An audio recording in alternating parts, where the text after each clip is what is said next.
How you doing? I'm good, man. How are you? I'm not too bad. So how many fight is it now? 11 and 0 now. 11 and 0. Wow, middleweight and that. Yeah, I was watching your fight today. I won't lie to you. I was expecting you to get the guy out there. It looked as if you was toying with him a little bit, like taking it as like a sort of a sparring match. Like maybe you're working on something, or there's another fight coming on soon, closer. Or you didn't want to get injured. What? Tell me. Well, how did you see that fight go today? The plan was, just take the rounds. Take the rounds as they come. See what he gives you. In the first three, he gave me a lot of openings where he jumped in a lot. He jumped in with left hooks. He jumped in with straight shots. Then I caught him a lot. I caught him a lot more, like with counter shots in the first few rounds. And then as soon as he realised, sometimes I started to hurt him a little bit, he stopped doing it. That's why he was just tucking up for the next 7 rounds. And that's where it was kind of hard to find openings, but it was a lot tougher than he looked. He took a lot of shots, but he was I'm telling you, there were some shots I hit him with, and I thought, I've knocked people out easier with this. Like, I've hurt people inspiring with shots like that, and I can't. And he's not even, he's not even folded. You saw it. He didn't even wince. He didn't wince to anything. From my standpoint, I thought you could have pressed the issue a little bit more. But obviously, I'm not your coach. I don't know what your coach was telling you. So you was obviously listening to what your coach was telling you. But from what I could see and from what I was gauging from the crowd, it was like, come on, press the action. And that's what I felt. I felt that you could have, maybe tested him up a little bit more. But it seems like you was enjoying your work a little bit too much when you was making him miss, spinning him around. But you were just enjoying like being a Rigondeur instead of like a Lomachenko sort of a guy. But yeah, that's what I thought from my point of view. But that's why I was intrigued to find out that were you just going through the paces on purpose, or? I was going through paces because it's an 8 rounder. I've never gone 8 rounds, so if I went 8 rounds, it would have been good. And also, like I said, I hit him a couple of times earlier with hard shots, and I thought, I don't think this guy's going to be taken out.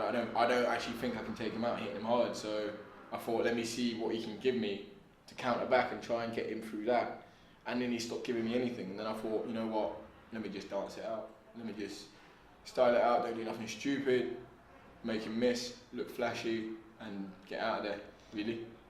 Another point was I thought maybe because you was meant to fight for a 7 area today, and I thought maybe you felt a little bit depleted because obviously today wasn't the day you could have won the belt because your opponent pulled out.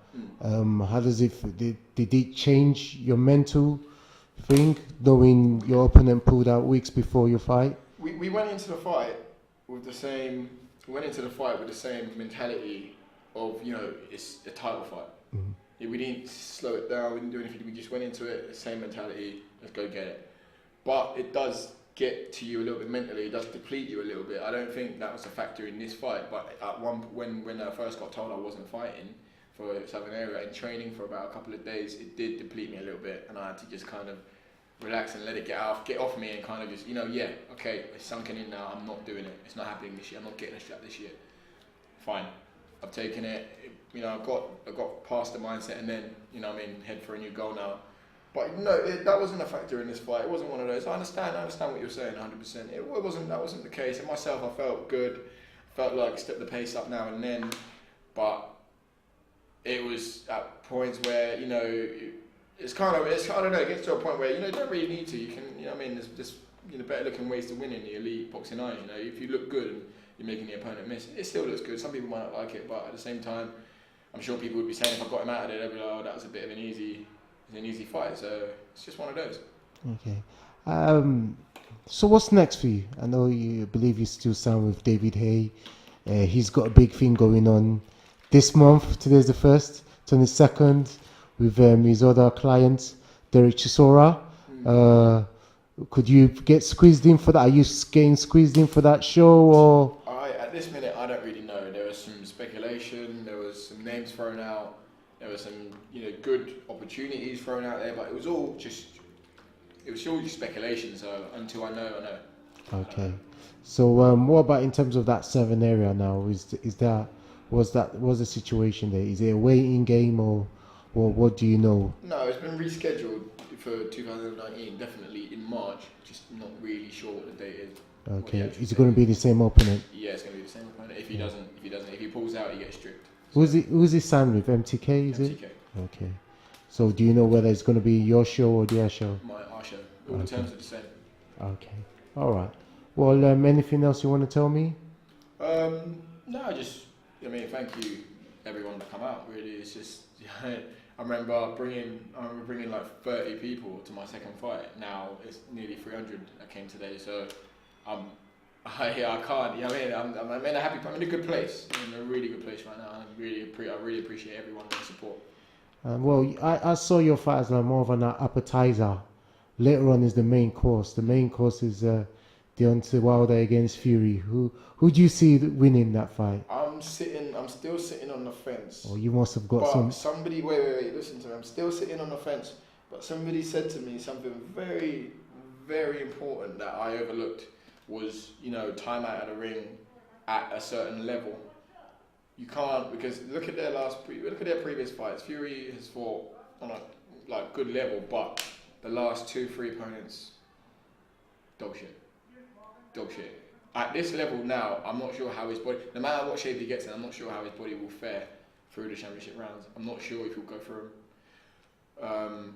I'm sitting on the fence on a sense of I just don't know. With Chelsea, you don't know, but at an elite level, my head will say Deontay Wilder. My head will say Deontay Wilder. I want Fury to win, but I wouldn't be disappointed if Wilder won. What about your other stablemate, Derek Chisora against Dillian White? How's that? I say Dillian White. Dillian White. I think Dillian White because look at their last fights. Yeah. Dillian White has looked solid in his last fights. He's been on the up. While Derek Chisora was, in my opinion, losing the Takam fight, not doing very well. And I like Derek Chisora, not doing very well. And he caught Takam and took him out. But I don't know. I just think Dillian White is the fresher. You know what I mean? I think Chisora's on the way out, on the way down, and Dillian's on the way up. And I think he beats Derek in 5 or 6 rounds. Okay. Devastating, to be honest. All right. Devastatingly. Okay. What do you think? We'll see. What do you think? I'm gonna. Right now, I'm doing the punditry, so Yeah. I'd like to interview both of them, on the fight week. So I'm gonna keep that to myself. Yeah. Well, anyway, Linus, thanks for your time, and let's enjoy the rest of the show. No worries, mate. Take it easy. No worries.